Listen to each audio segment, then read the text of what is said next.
सभी लोग कैल्का कैनियन का चप्पा चप्पा तलाश कर रहे थे कि किसी तरह नताशा का सुराग मिल जाए। पुलिस, हेलीकॉप्टर, ड्रोन, यहाँ तक कि नताशा के पेरेंट्स खुद हाइकिंग कर रहे थे और नताशा को पहाड़ों के कोने कोने में तलाश किया जा रहा था। नताशा के पेरेंट्स ने कई $1000 के इनाम का ऐलान किया कि जो नताशा का पता बताएगा उसे हम इतनी रकम देंगे। लेकिन कई महीने गुजरने के बाद भी नताशा का कोई पता न चला।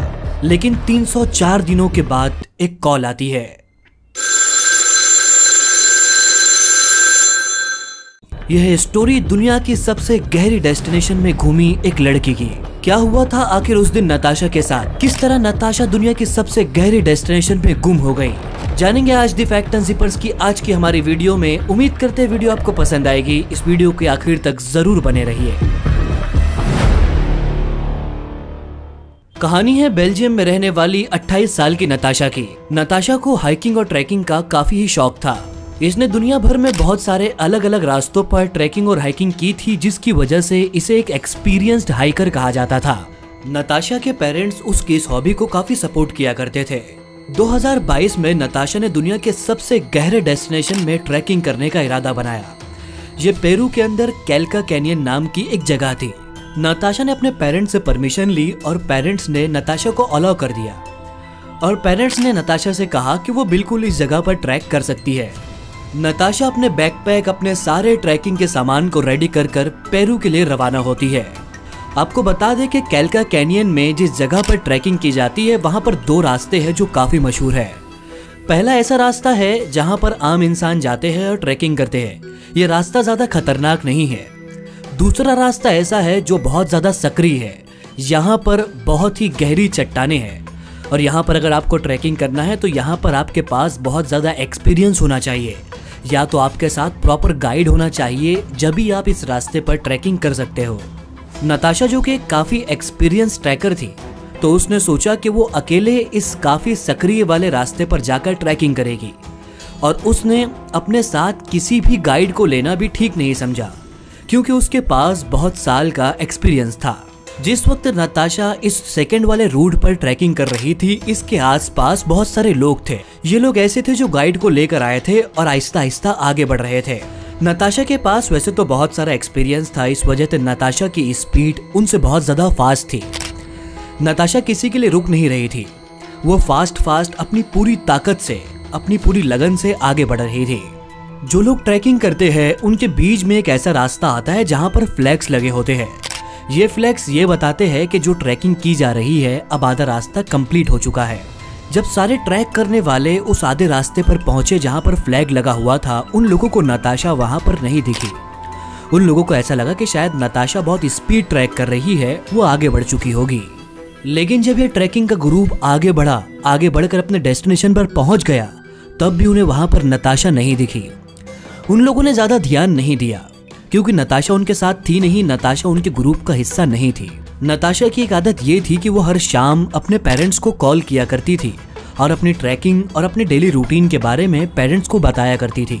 इस शाम नताशा के पेरेंट्स के मोबाइल में नताशा का कॉल नहीं आया। नताशा के पेरेंट्स ने फौरन ही कैल्का कैनियन की अथॉरिटीज को कॉल किया। उनको बताया कि उनकी बेटी कैल्का कैनियन में ट्रैकिंग करने के लिए गई हुई थी और वो लापता हो गई है। कैल्का कैनियन की अथॉरिटीज ने जब ट्रैकिंग करने वाले दूसरे लोगों से पता किया तो उन्होंने बताया कि जाते वक्त तो हमने नताशा को देखा था, लेकिन उसकी स्पीड बहुत ज्यादा थी। जब हम हाफ डेस्टिनेशन पर पहुंचे तो नताशा वहां पर हमको नहीं मिली और जिस वक्त हम रिटर्न हुए तो उस वक्त भी नताशा हमको कहीं पर भी नजर नहीं आई।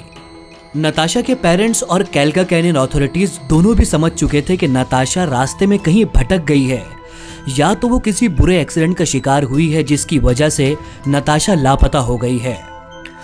अब नताशा के पेरेंट्स खुद ट्रैकिंग करके उस कैल्का कैनियन की गहरी चट्टानों में अपनी बेटी को तलाश कर रहे थे।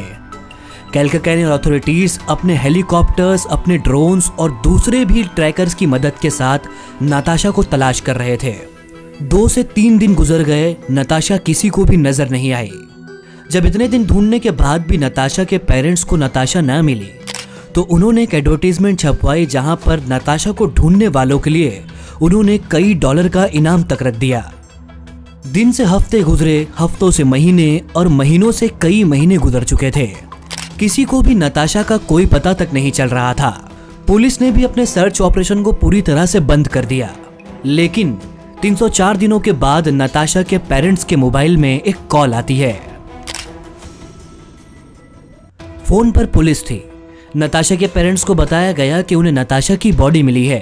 ट्रैकिंग की हाफ डेस्टिनेशन जहां पर फ्लैग लगा होता है उससे कुछ मीटर की दूरी पर नताशा का पैर फिसल गया था और वो एक खाई में जाकर गिर गई थी। जिस खाई में नताशा जाकर गिरी, नीचे काफी ही तेज रफ्तार से पानी बह रहा था। ये पानी नताशा को बहाकर आगे की तरफ ले जाता रहा। अचानक ही 2 बड़े पत्थरों के बीच नताशा का सर फंस गया। इस वक्त नताशा ने शायद बहुत ही बाहर निकलने की कोशिश की होगी, लेकिन पानी के अंदर दम घुटने की वजह से नताशा की मौत हो गई।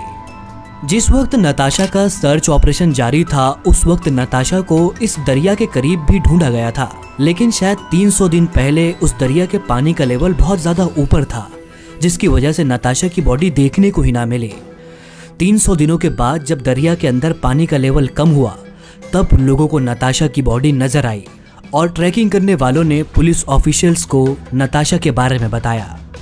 नताशा के पेरेंट्स जिस वक्त उस जगह पर पहुंचे तो उन्होंने देखा कि पत्थरों के बीच में एक कंकाल फंसा हुआ है। 300 दिनों में नताशा की पूरी बॉडी से उसकी मसल्स बह चुकी थी।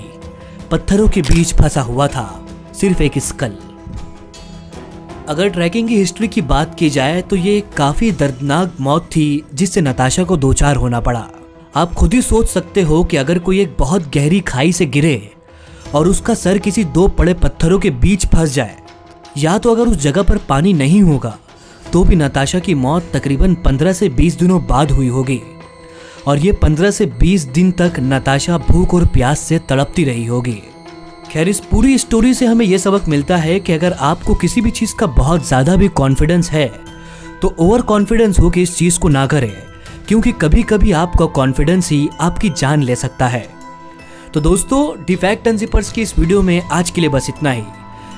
अगली वीडियो में मुलाकात करेंगे एक और नए केस के साथ। तब तक के लिए अपना ध्यान रखिए और हमारे चैनल को सब्सक्राइब करना ना भूलें और बेल आइकन को जरूर प्रेस करें ताकि ऐसी ही अमेजिंग वीडियो की नोटिफिकेशन आपको वक्त रहते मिल सके।